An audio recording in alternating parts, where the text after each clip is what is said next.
Further elections called in that year saw the Nazis become the largest party in the Reichstag, but without an overall majority.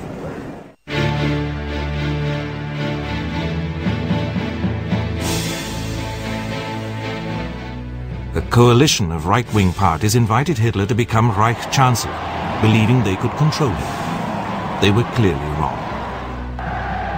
On the 30th of January 1933, Hitler became Chancellor.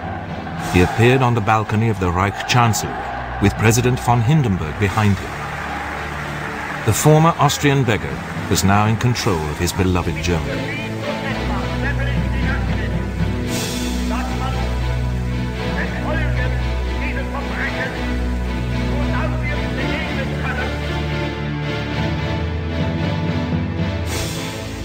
Hitler immediately set about consolidating his power. On February the 27th, the Reichstag went up in flames. Hitler blamed this on the communists and used it as an excuse to suspend all civil liberties. The Enabling Act was passed, giving him dictatorial powers.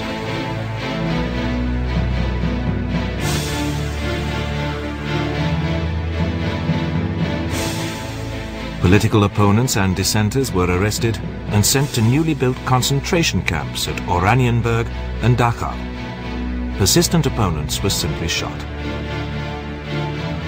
Literature that the Nazis considered seditious was burned in the streets. Hitler's propaganda minister, Dr. Joseph Goebbels, presided over one of these occasions.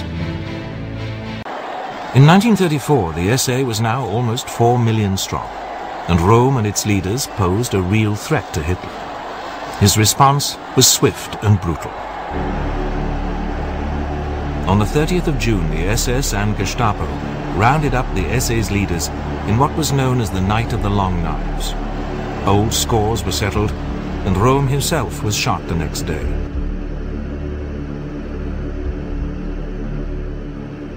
With the threat of the SA neutralized, Hitler's grip on power was complete. 2 days later, the SS, commanded by Heinrich Himmler, was granted the status of independent organization.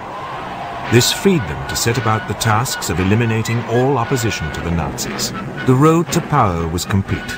The road to war was just beginning. This, however, masked the true intent of the Nazis, the persecution of the Jews.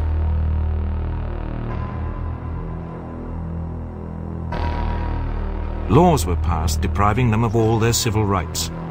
The party coordinated attacks on Jewish businesses and synagogues.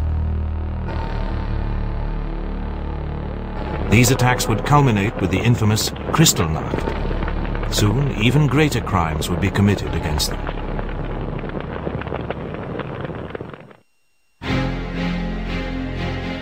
In August 1934, President von Hindenburg died.